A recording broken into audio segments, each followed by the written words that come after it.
इमरान साहब, इस वक्त हम देख सकते हैं कि एक जो रेफरेंस 7 फील्ड अपार्टमेंट्स का केस वो बड़ा स्ट्रॉन्ग था, उससे भी मियां साहब बरी हो गए हैं। नैब ने बिल्कुल वो सारा जो केस है उसको क्लियर करवा दिया है एक तरह से मियां साहब के लिए। तो आपको क्या नज़र आ रहा है, उनके लिए तमाम रुकावटें दूर हो चुकी हैं? बिस्मिल्लाहिर्रहमानिर्रहीम। सिर्फ मियां नवाज शरीफ के लिए रुकावटें दूर नहीं हो चुकी।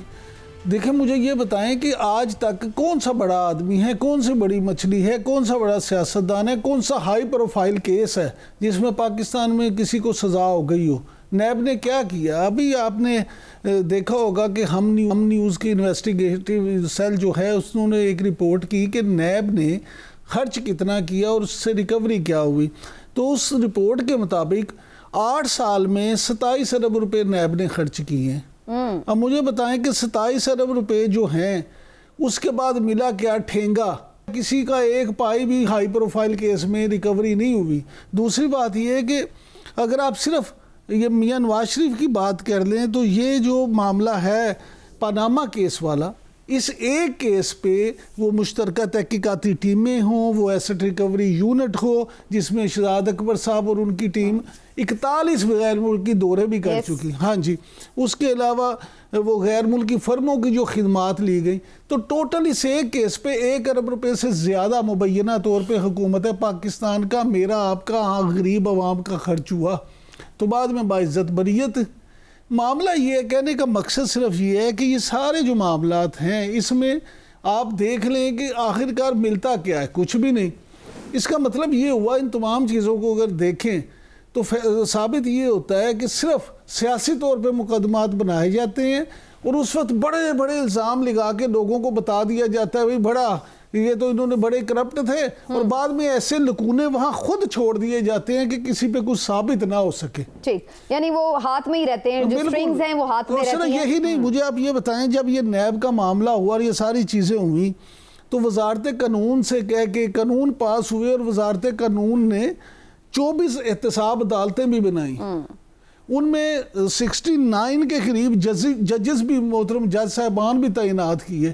80 करोड़ से ज़ायद उस पर भी खर्च हो चुका है। ठीक बात। मेरा सिर्फ कहने का मकसद ये है कि जब आपने अरबों रुपए खर्च कर तो फिर क्या होना चाहिए? नैब बंद हो जाना चाहिए? वैसे PMLN के मुख्तलिफ रहनुमा ये इंडिकेशन दे रहे हैं कि अगर हमारी गवर्नमेंट आई तो ये इदारा हम खत्म कर देंगे, खत्म हो जाना चाहिए। देखिए, PMLN या PTI की बात नहीं है। मैं तो ये समझता हूँ कि नैब, FIA, पुलिस, ये सारे इदारे बंद हो जाए। उसकी बुनियादी वजह है कि अगर इन तहकीकाती इदारों ने करना ही कुछ नहीं तो फिर बंद ही कर दें। फिर कम से कम कौम का पैसा इस पे जाया तो ना हो। एक इदारा हो लेकिन जो काम विक्टिमाइजेशन के लिए यूज होता है, चाहे कोई भी इदारा हो, बिल्कुल ठीक है। और अब तो खैर मीडिया ट्रायल भी चलता रहता है, साथ साथ हम देखते हैं जो अदालतों में ट्रायल चलता है। लेकिन चौधरी साहब, आप समझते हैं ये इतना ही वीक केस था और इसमें वाकईतन जिस तरह से इमरान साहब ने बताया इतने अरबों रुपए खर्च करके भी कुछ नहीं मिला, इसलिए बाइज्जत बरी होगा मियां साहब? नहीं, जो पनामा का स्कैंडल था समीना, ये कोई पाकिस्तान के किसी लोकल मीडिया चैनल या अखबार ने नहीं गढ़ा था। ये इंटरनेशनली एक जो सहाफ़ियों की तंजीम है उसमें उसकी जो तहकीकाती स्टोरी थी जो कि जर्मन अखबार ने शाया की, और उसके नतीजे में ये आगे मामला चलने शुरू हुए। दुनिया में अगर इस किस्म के केस हों और वो प्रोसिक्यूशन जो है वो कॉम्प्रोमाइज़ हो जाए और इल विल के साथ वो मिल जाए और ना प्रोसेस करे, यानी 1 मिनट से भी कम अरसे में, जो कोर्ट रिपोर्टर बताते हैं 1 मिनट में से भी कम अरसे में अपील वापस ली गई और हाथ झाड़ के अरबों रुपए का जो खर्चा है, करोड़ों रुपए का जो आवाम का पैसा खर्च हुआ तहकीकात के ऊपर, उससे हाथ जोड़ के जो है वो सारे नीट एंड क्लीन होकर। लेकिन इससे तो ये भी पता चल रहा है कि जब उन्होंने अपील ही वापस ले मौला अली का कॉल है। ठीक जी, आप कर लीजिए कंप्लीट। जी चौधरी साहब, तो मौला अली का कॉल है कि ताकतवर का एहतसाब नहीं होगा तो माशरा तबाह होगा, और माशरे को ठीक करना है तो ताकतवर का एहतसाब करें।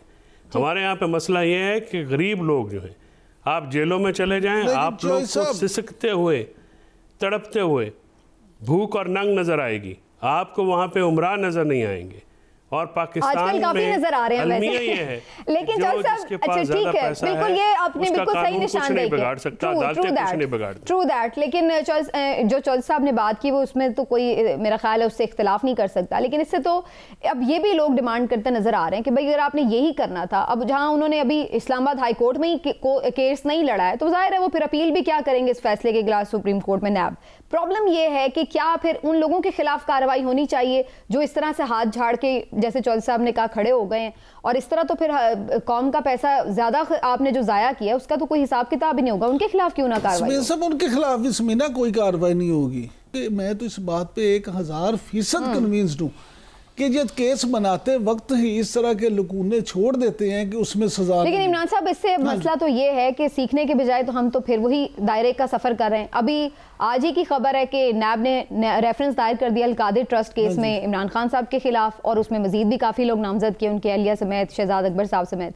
तो इसका मतलब है एक और नया रेफरेंस दायर हो गया। अब इसकी मजीद तहकीकात होंगी। इसके भी चूंकि ताने बाने बरतानिया से जा मिलते हैं तो फिर इसका मतलब यहाँ पे भी आपको अच्छा खासा खर्चा भी करना पड़ेगा। तो इसका मतलब है कि ये भी एक वही आप समझते हैं कि सियासी केस है। बिल्कुल यही है, और इसका जवाब ये है जो आप पहले सवाल कर रही थी कि अगर एक दफा किसी ऐसा मुकदमा बनाने वाले या झूठा रेफरेंस बनाने वाले को सजा मिल जाए ना तो आगे से कोई जुर्रत नहीं करेगा।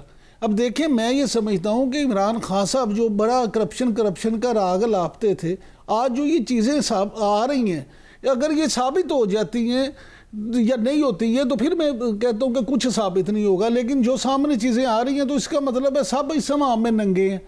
वो पहले उनकी स्टोरियां सुनाते थे, आज बुशरा बीबी की हों, फरा गोगी की हों, खान साहब की हों, सारी ये वाले उनकी स्टोरियां सुनाई जा रही, यानी अवाम को बेवकूफ़ बनाने का एक सिलसिला है। कल का दिन बड़ा अहम है खासतौर पर पाकिस्तान तहरीक इंसाफ के लिए, क्योंकि इंट्रा पार्टी इलेक्शन उनके होने जा रहे हैं और ऐसा लग रहा है कि टेक्निकली -1 हो गया है और इमरान खान साहब जो है वो दस्तबरदार हो चुके हैं इंट्रा पार्टी इलेक्शन से। इमरान साहब, आप इस बात से इत्तेफाक करते हैं कि ये एक अच्छी चॉइस है कि उन्होंने खुद को अलहदा किया है और पार्टी के निशान को सेव करने के लिए उन्होंने एक नामजद कर दिया है अगला चेयरमैन? इसमें ना ये कोई अच्छी या बुरी चॉइस का मामला नहीं है, उनके पास कोई और रास्ता ही नहीं था।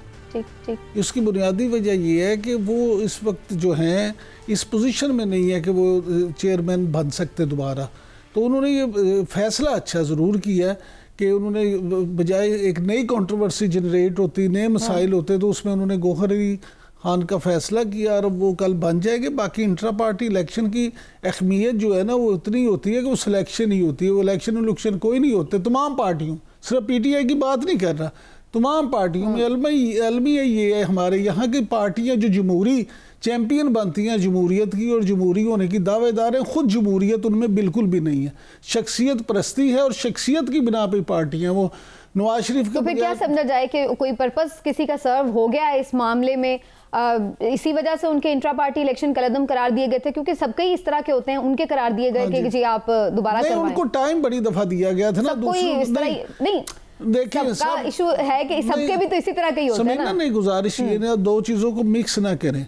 मामला ये है कि जब किसी भी पार्टी का इस तरह से होता है और उसे टाइम होता है तो उसे फिर ये सिलेक्शन करनी पड़ती है। इंट्रा पार्टी सिलेक्शन, मैं तो इलेक्शन नहीं कहता। और अब भी ये जो है, क्योंकि इनका ये प्रोसेस चल रहा था, ये मुतालबा जायज़ है, 1000% जायज़ है कि तमाम पार्टियों के साथ मसावी होना चाहिए और तमाम को होना चाहिए, लेकिन इन इंट्रा पार्टी इलेक्शन से फ़र्क कोई नहीं पड़ता। और अब भी किसी का पर्पस जो है ना वो सर्व नहीं हुआ। अच्छा, मामला तो उसी तरह से रहेंगे। चेयरमैन PTI जो हैं वो एक्स चेयरमैन होंगे, वो एक्स हो के भी अब उनका नाम बानी चेयरमैन हो। ठीक है जज साहब, डू यू रियली थिंक इससे कोई फर्क नहीं पड़ता कि एक कागज के ऊपर चेयरमैन कौन हो पार्टी का, असल पावर तो वहीं पर रहेगी जो एक पावर सेंटर होता है पार्टी का, हर पार्टी में हम यही देखते हैं। पाकिस्तान पीपल्स पार्टी पार्लियामेंटेरियन बनाई गई थी मखदूम अमीन फ़हीम साहब की सदारत में।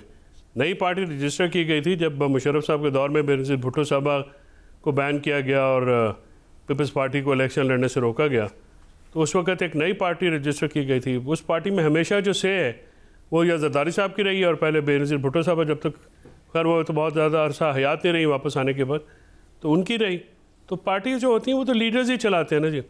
गौहर खान साहब जो हैं एक नॉन कंट्रोवर्शियल आदमी ज़रूर हैं और उनको पार्टी का चेयरमैन इमरान खान साहब ने नॉमिनेट किया है, तो इमरान खान साहब जिसको नॉमिनेट करेंगे ज़ाहिर है वो उसका रास्ता तो आसान हो जाता है, ज़ाहिर पावर और जो स्पोर्ट है उनके साथ। लेकिन पीटीआई जो है वो हर तौर पे उसका जो तमाम डिपेंडेंस है, तमाम वोट है या सियासी कुव्वत है, वो उसका मरकज़ और महवर जो है वो तो इमरान खान की ज़ात है, और वो चेयरमैन हो ना हो। लेकिन इस पे बड़ी तनकीद हो रही है चौधरी साहब मरकज रहेंगे कि उन्होंने किसी सियासी शख्सियत को, सियासी जो उनके साथी हैं उनको क्यों नहीं बनाया, और अगर थोड़ी देर के लिए भी इवन बनाना था तो उन्होंने अपने किसी वकील को या बिल्कुल एक ऐसा शख्स जिसके बारे में कहा जा सकता है कि वो बहुत ज़्यादा उसमें कोई अपनी शख्सियत का असर नहीं उसमें लेके आएगा मामलात में, तो ऐसे शख्स को बनाने के बजाय वो किसी देरीना साथी को क्यों नहीं उन्होंने प्रेफर किया, किसी पॉलिटिकल फिगर को?